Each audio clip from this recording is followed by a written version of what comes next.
നമസ്കാരം, ഞാൻ doctor Elsa Mary Kurian. കടുത്ത വേനലിലൂടെയാണ് നമ്മളെല്ലാം കടന്നുപോയിക്കൊണ്ടിരിക്കുന്നത്. നമ്മുടെ ഈ ചെറിയ കേരളത്തിൽ ഒരു ദിവസം ഉപയോഗിക്കുന്ന പ്ലാസ്റ്റിക് വാട്ടർ ബോട്ടിൽ 1 ലിറ്ററിൻ്റെ വാട്ടർ ബോട്ടിലുകളുടെ എണ്ണം ഏകദേശം 60,000 അതായത് 60,000 ലിറ്റർ വെള്ളമാണ് മലയാളി ഒരു ദിവസം പ്ലാസ്റ്റിക് ബോട്ടിലിൽ കുടിക്കുന്നത്. വളരെ കംഫർട്ടബിളാണ്. നമ്മൾ എവിടെയെങ്കിലും പോവുകയാണെങ്കിൽ നമുക്ക് ബോട്ടിൽ ഒന്നുമായിട്ട് പോകണ്ട, ഏതൊരു ചെറിയ കടയിൽ പോലും വെള്ളം കിട്ടും എന്നുള്ളതാണ് ഇതിൻ്റെ പ്രധാന ബെനിഫിറ്റ് എന്ന് പറയുന്നത്. പക്ഷേ ഈ വെള്ളം നമ്മളുടെ ശരീരത്തിലും നമ്മളുടെ പ്രകൃതിയിലും ഉണ്ടാക്കുന്ന പ്രത്യാഘാതങ്ങളെക്കുറിച്ചൊന്ന് ആലോചിച്ച് കഴിഞ്ഞാൽ ആരും ഈ വെള്ളത്തിലൊന്ന് തൊടാൻ പോലും ധൈര്യപ്പെടുകയില്ല. പ്ലാസ്റ്റിക് ബോട്ടിൽ പ്രധാനമായും നമ്മൾ പെറ്റ് ബോട്ടിൽ എന്ന് വിളിക്കുന്ന പോളിയെത്തിലിൻ ടെറാപ്താലേറ്റ് ബോട്ടിൽസ്. ഇതിൻ്റെ അകത്ത് പ്രധാനമായും നമ്മൾ കണ്ടുവരുന്ന കെമിക്കൽസ് എന്ന് പറയുന്നത് BPA, അതായത് ബിസോഫിനോൾ A എന്ന് പറയുന്ന കെമിക്കൽ, ടാലിൻസ്, ആൻറ്റിമണി എന്ന് പറയുന്ന ഒരു മെറ്റലോയിഡ്, ഇതെല്ലാമാണ് പ്രധാനമായും നമ്മൾ കണ്ടുവരുന്നത്. ഈ കെമിക്കലിൻ്റെ അളവ്, ഇത് സൂക്ഷിച്ചിരിക്കുന്ന ടെമ്പറേച്ചർ അല്ലെങ്കിൽ എത്ര നാളായി ഇതിൽ സൂക്ഷിച്ചിരിക്കുന്നു എന്നുള്ളതിനെ ഡിപ്പെൻഡ് ചെയ്താണ് ഇരിക്കുന്നത്. അതുമാത്രമല്ല, ഇത് നമ്മുടെ ശരീരത്തിൽ ഉണ്ടാക്കുന്ന ഹെൽത്ത് ഇമ്പാക്ട്സും ഇതുപോലെ തന്നെ പല കാര്യങ്ങളെയും ഡിപ്പെൻഡ് ചെയ്താണ് ഇരിക്കുന്നത്. കുപ്പിവെള്ളം കുടിക്കാത്ത മലയാളി ആരും തന്നെ ഉണ്ടാവില്ല. കുപ്പിയിലുള്ള, അതായത് പ്ലാസ്റ്റിക്കിലുള്ള പല രാസവസ്തുക്കളും വെള്ളത്തിൽ കലർന്ന് നമ്മുടെ ശരീരത്തിലേക്ക് എത്തുമ്പോൾ അതുണ്ടാക്കാവുന്ന പ്രത്യാഘാതങ്ങൾ ഒന്നും ഇമ്മീഡിയറ്റ് അല്ല, പക്ഷേ ദൂരവ്യാപകമാണ്. ഇതിൽ നമുക്ക് ഓരോന്നായി ഒന്ന് അനലൈസ് ചെയ്ത് നോക്കാം. പ്രധാനമായും വരുന്നത് BPA ആണ്. BPA ഇല്ലാതെ പ്ലാസ്റ്റിക് ഉണ്ട് എന്ന് പറയുന്നുണ്ടെങ്കിലും യഥാർത്ഥത്തിൽ അത് വളരെ ബുദ്ധിമുട്ടാണ്. BPAയുടെ പ്രധാന റോൾ എന്ന് പറയുന്നത് നമ്മുടെ ഈസ്ട്രജൻ ഹോർമോണെ അനുകരിക്കുക എന്നുള്ളതാണ്. അങ്ങനെ നമ്മുടെ ഹോർമോൺ ഫംഗ്ഷനെ എല്ലാം അത് ഡിസ്റപ്റ്റ് ചെയ്യുന്നു. ഇനി താലേറ്റ്സ് ആണെങ്കിലും, താലേറ്റ്സ് ആണ് പ്ലാസ്റ്റിക്കിനെ നമുക്ക് ഫ്ലെക്സിബിളായി കിട്ടാൻ വേണ്ടി ഉപയോഗിക്കുന്നത്. ഇതും കുപ്പിയിലൂടെ നമ്മുടെ വെള്ളത്തിലേക്ക് കലർന്ന് നമ്മുടെ ഹോർമോണൽ സ്റ്റെബിലിറ്റിയാണ് കൂടുതലും, ഹോർമോണൽ ബാലൻസിനെയാണ് കൂടുതലും ബാധിക്കുന്നത്. അങ്ങനെ റിപ്രൊഡക്റ്റീവ് ഹെൽത്തിനെയാണ് പ്രധാനമായും BPAയും താലേറ്റ്സും ബാധിക്കുന്നത്. കൂടാതെ റിസ്ക് ഓഫ് ക്യാൻസർ ഇതിൻ്റെ ഒരു ഭാഗം തന്നെയാണ്. ഇനി ആൻറ്റിമണി എന്ന് പറയുന്ന ഒരു ശരിക്കും ഒരു മെറ്റലോയിഡാണ്. ഈ ആൻറ്റിമണി വെള്ളത്തിലേക്ക് കലർന്നിട്ട് അതും ഒരുപാട് പ്രത്യാഘാതങ്ങൾ ഉണ്ടാക്കുന്നുണ്ട്. അപ്പം മാത്രമല്ല, വെള്ളം എന്ന് പറയുന്നത് ദശലക്ഷക്കണക്കിന് വർഷം പഴക്കമുള്ള സാധനമാണ്. പക്ഷേ അതൊരു ബോട്ടിലാക്കുമ്പോൾ മുതൽ ഓരോ ദിവസവും അതിലുള്ള ആൻറ്റിമണി കൂടിക്കൂടി വരികയാണ്. ഒരു 3 മാസത്തിലേറെയൊക്കെയാണ് ഇത് ഇരിക്കുന്നതെങ്കിൽ അത് ആൻറ്റിമണിയാൽ സമ്പുഷ്ടമാണ് എന്ന് തന്നെ പറയാം. വളരെ അപകടകാരിയായി മാറും. ഇനി ഈ പെറ്റ് ബോട്ടിൽസ് പല കാലാവസ്ഥ വ്യതിയാനങ്ങളിലൂടെ കടന്നു പോകുന്നുണ്ട്.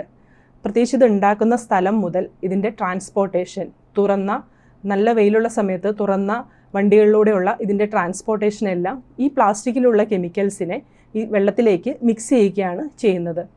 അങ്ങനെ സംഭവിക്കുന്ന മറ്റൊരു മാറ്റമാണ് ഈ ടെമ്പറേച്ചർ ചേഞ്ച് കൊണ്ട് മാത്രമല്ല, അല്ലാതെയും ധാരാളം micro plastics and nano plastics വെള്ളത്തിലേക്ക് എത്തുന്നുണ്ട്.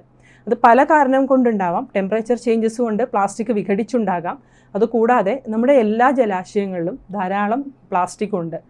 വേസ്റ്റായ കവറുകൾ മുതൽ പഴയ ബക്കറ്റുകൾ മുതൽ എല്ലാം ഒരു കാലത്ത് ആളുകൾ ജലാശയങ്ങളിലേക്കാണ് കൊണ്ടുപോയിട്ടിരുന്നത്. അങ്ങനെ അതിലെല്ലാം കിടന്ന് നമ്മുടെ പഴയ തുണികൾ, പ്രത്യേകിച്ച് നമ്മുടെ സിന്തറ്റിക് തുണികൾ, ഇതെല്ലാം ജലാശയത്തിൽ കിടന്ന് വിഘടിച്ച് ധാരാളം മൈക്രോ പ്ലാസ്റ്റിക്കും നാനോ പ്ലാസ്റ്റിക്കും നമ്മുടെ വെള്ളത്തിൽ, എല്ലാ ജലസ്രോതസ്സുകളിലും തന്നെ മൈക്രോ പ്ലാസ്റ്റിക്കുകൾ കലർന്നിട്ടുണ്ട്. മൈക്രോ പ്ലാസ്റ്റിക്കിൻ്റെ ഏറ്റവും വലിയ പ്രത്യേകത എന്ന് പറഞ്ഞാൽ അതിൻ്റെ വളരെ ചെറിയ കണികകളായതുകൊണ്ട് തന്നെ ഒരു അമ്മയുടെ ശരീരത്തിൽ മൈക്രോ പ്ലാസ്റ്റിക് ഉണ്ടെങ്കിൽ അത് പ്ലാസൻ്റ വഴി ഗർഭസ്ഥ ശിശുവിലേക്കും മുലപ്പാൽ വഴി ഗർഭസ്ഥ ശിശുവിലേക്ക് എത്താനുള്ള സാധ്യത വളരെ കൂടുതലാണ്.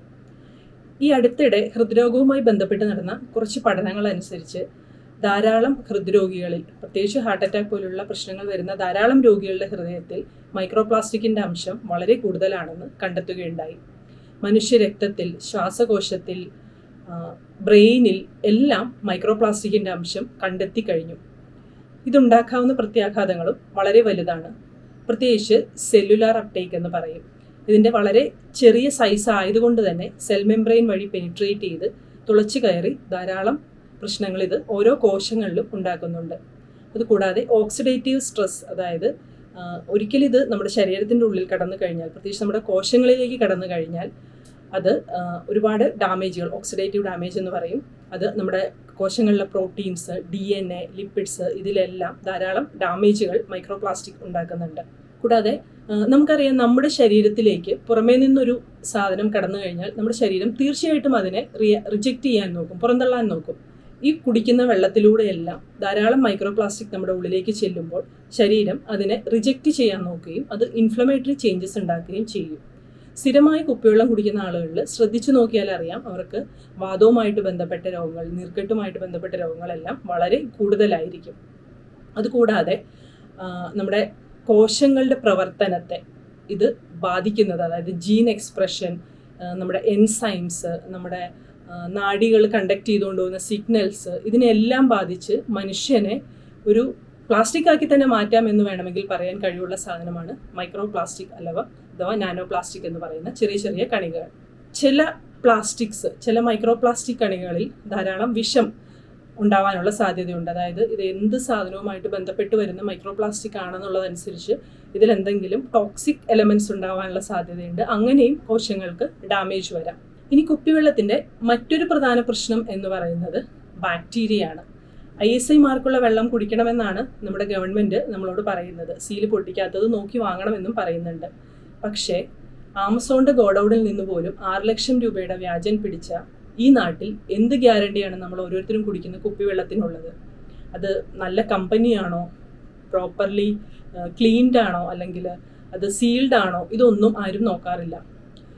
തൊട്ടടുത്ത് കടയിൽ നിന്ന് കിട്ടുന്ന വെള്ളം 15-20 രൂപ കൊടുത്ത് വാങ്ങി കുടിക്കുന്നു എന്നതല്ലാതെ മറ്റൊന്നും ആരും ശ്രദ്ധിക്കില്ല എന്നുള്ളതാണ് ഈ കമ്പനികളുടെ ഏറ്റവും വലിയ ധൈര്യം തന്നെ. ബാക്ടീരിയൽ ഗ്രോത്ത് ഇരിക്കും തോറും കൂടിക്കൂടി വരാനുള്ള സാധ്യതയാണ് അവിടെ കാണുന്നത്.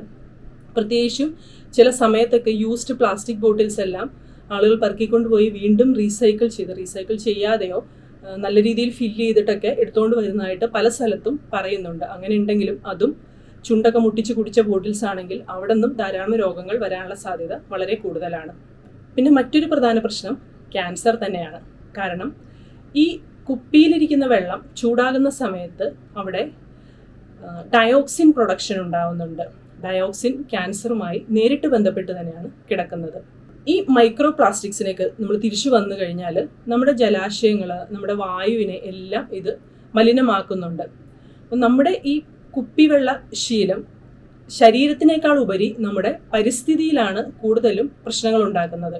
നമ്മുടെ സമുദ്രജീവികളുടെ ആവാസ വ്യവസ്ഥയെ എല്ലാം ഇത് വളരെ ബാധിക്കുന്നുണ്ട്. പല സമുദ്രജീവികളും ഇന്ന് കാലഹരണപ്പെട്ടു പോയിരിക്കുന്നു. ഇന്ന് കണ്ടെത്താൻ പോലും കഴിയാതെ ഒരുപാട് ജീവികൾ പോയിരിക്കുന്നു. ഇതിന് നമ്മുടെ പാടങ്ങളിലും പറമ്പിലും പോലും നാം ഉപയോഗിച്ച് വലിച്ചെറിഞ്ഞ പ്ലാസ്റ്റിക് ബോട്ടിൽസ് പല ചെടികളിലും പല കീടങ്ങളിലും പല ക്ഷുദ്രജീവികളിലും ധാരാളം ഇമ്പാക്ട്സ് ഉണ്ടാക്കുന്നുണ്ട്. പ്ലാസ്റ്റിക് മലിനീകരണം കുറയ്ക്കുന്നതിനുള്ള ഒരു ക്യാമ്പയിനാണ് യഥാർത്ഥത്തിൽ നാം സ്റ്റാർട്ട് ചെയ്യേണ്ടിയിരിക്കുന്നത്. ഒരു ദിവസം 60,000 ബോട്ടിൽസ് എന്ന രീതിയിൽ കൊച്ചു കേരളം പോലും പുറത്തേക്ക് തള്ളിയാൽ ഒരു പക്ഷേ ഒരു 5-10 വർഷത്തിനുള്ളിൽ ഇവിടെ പ്ലാസ്റ്റിക് ഇല്ലാത്ത ഒരു തുള്ളി മണ്ണോ ഒരൽപ്പം ജലമോ ഉണ്ടാകാത്ത ഒരു സ്റ്റേജിലേക്ക് വരും. മാത്രമല്ല പ്ലാസ്റ്റിക് പ്രൊഡക്ഷൻ പോലും ഒരുപാട് ടോക്സിക് കെമിക്കൽസിനെ വിടുന്നതായി നമുക്കറിയാം. ഈ ഒരു കെമിക്കൽ ലീച്ചിങ്, അതായത് കെമിക്കൽസ് കലരുന്നത് കൂടാതെ തന്നെ ഇത് ധാരാളം വന്യജീവികളുടെയും നാശത്തിന് കാരണമായി തീരുകയാണ്. കാരണം നമ്മുടെ വനം, നമ്മുടെ സമുദ്രം, നമ്മുടെ മണ്ണ്, നമ്മുടെ വായു എല്ലാത്തിനെയും മലിനമാക്കാൻ കഴിവുള്ള ഒന്നാണ് പ്ലാസ്റ്റിക്. പ്രധാനമായും നമ്മൾ ഏറ്റവും കൂടുതൽ യൂസ് ചെയ്യുന്നത് ബോട്ടിൽഡ് പ്ലാസ്റ്റിക് വാട്ടർ അല്ലെങ്കിൽ വീടുകളിലേക്ക് എത്തിക്കുന്ന ക്യാനുകളൊക്കെയാണ്. ഓരോ മലയാളിയും ഇനി മുതൽ അവനവൻ്റെ ബോട്ടിൽ അവനവൻ തന്നെ ക്യാരി ചെയ്യും എന്നുള്ള ഒരു പ്രതിജ്ഞ എടുക്കേണ്ട കാലം കഴിഞ്ഞിരിക്കുന്നു. Carry your own water bottles എന്നൊരു ക്യാമ്പയിൻ തന്നെ ഗവൺമെൻറ് കൊണ്ടുവരേണ്ട സമയമായിരിക്കുന്നു.